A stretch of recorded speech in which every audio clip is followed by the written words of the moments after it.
చాలా మంది భయపడ్డారు. ఎందుకంటే కేసులు పెడుతున్నారు, తీసుకెళ్లి లోపల సేనాగారాలు తీసుకెళ్లి లోపల కాళ్ళ మీద కొట్టేసి గుండ్లైన వాళ్ళు ఉన్నారు. 41 నోటీసులు తీసుకున్న వాళ్ళు ఉన్నారు. 41A నోటీసులు తీసుకుని భయపెట్టి చేయడం కూడా జరిగింది. And not only social media అండి, అసలు ఏ వ్యవస్థలో అయినా ఏ వింగ్లో అయినా కూడా కేసులు పెట్టించి భయపెట్టించి పని చేయకుండా చేయటమే వాళ్ళ ధ్యేయంగా చేశారు. పర్సనల్ టార్గెటింగ్ చేసి పర్సనల్ అసాసినేషన్స్ చేసి ఘోరంగా మాట్లాడి ఇచ్చేశారు. వాటిని కూడా అధిగమించుకుంటూ సోషల్ మీడియాలో మానసిక బలంగా నిలబడ్డాం. మనకి ఇంకా చాలా కౌంట్ డౌన్ మొదలైంది. 29 days లోకి వచ్చేసాం. Almost all we are near to election. 5 సంవత్సరాల పోరాటం 29 రోజుల్లోకి వచ్చేసింది.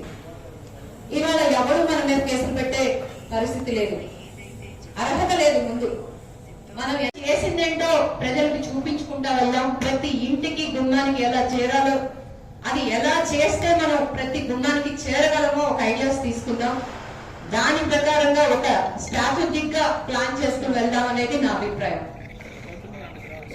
ఎందుకంటే ఇప్పుడు స్టేట్ వైడ్ కన్నా కూడా మనం ఇక్కడ మన నియోజకవర్గంలో నాదెళ్ల భాస్కరరావు గారు నాదెళ్ల మనోహర్ గారు ఏం చేశారు, ఏం చేయబోతున్నారు, పూర్వం మొన్నటిదాకా అధికారంలో లేకపోయినా కూడా ఆలపాటి రాజేంద్ర ప్రసాద్ గారు ఏం చేశారు, మనం అభివృద్ధి ఉమ్మడి అభ్యర్థిగా ఈయన ఎంచుకున్నప్పుడు ఎన్డీఏ కూటమి ఏం చేయబోతోంది, చంద్రబాబు నాయుడు గారు ఇచ్చిన సూపర్ 6 ఏ విధంగా ఉంది, ఇవన్నీ కూడా మనం తీసుకెళ్లాల్సిన బాధ్యత మనకుంది.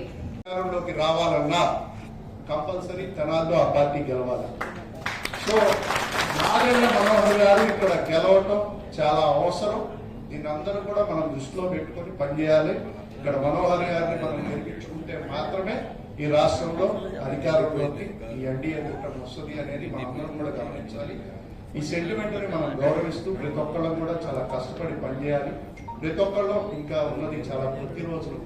ఈ 4 సంవత్సరాల 11 నెలలు మనం ఎంత పని చేసామనేది కౌంట్లోకి రాదు. ఈ నెల రోజులు మనం ఎంత పని చేస్తా ఉన్నాం, ఏ మేరకు మనం ప్రజల్లోకి విషయాన్ని తీసుకెళ్తా ఉన్నాం. కొంత నెగిటివ్ కామెంట్స్ ని ఇక తగ్గించండి. దేనికంటే ప్రతి ఒక్క ఓటు అవసరమే. ఆ నెగిటివ్ కామెంట్ వల్ల ఎవడో ఒకడు బాధపడచ్చు. వాడు ఓటు వేద్దాం అనుకున్నవాడు కూడా ఆ నెగిటివ్ కామెంట్ వల్ల అడ్డవచ్చు.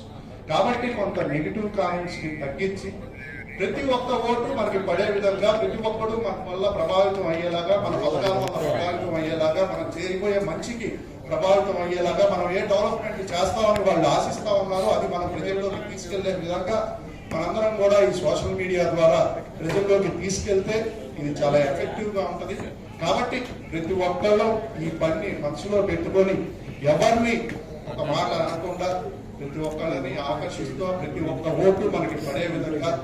ఎందుకంటే మీరు అందరూ చూస్తూ ఉన్నారు, నేను గర్వంగా కూడా చెప్పగలను, Bharatiya Janata party use చేసుకున్నంతగా social మీడియాని దేశంలో ఏ పార్టీ కూడా యూజ్ చేసుకోలేదు. Bharatiya Janata party social media ద్వారా చాలా బాగా తీసుకెళ్తుంది. కాబట్టి మనోహర్ గారిని కూడా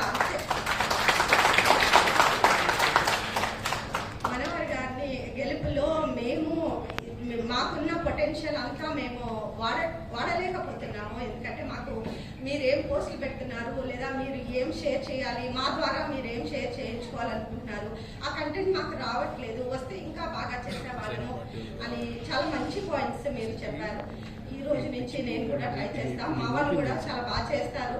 కానీ ఆ గ్రూపుల్లో మీరు కూడా లేకపోవడం వల్ల చాలా మందికి ఇక్కడ ఏం జరుగుతుంది, అసలు నిజంగా పోస్టులు పెడుతున్నారా, ఏమైనా వస్తున్నాయా అని మీకు కూడా డౌట్ వచ్చే అవకాశం ఉంది.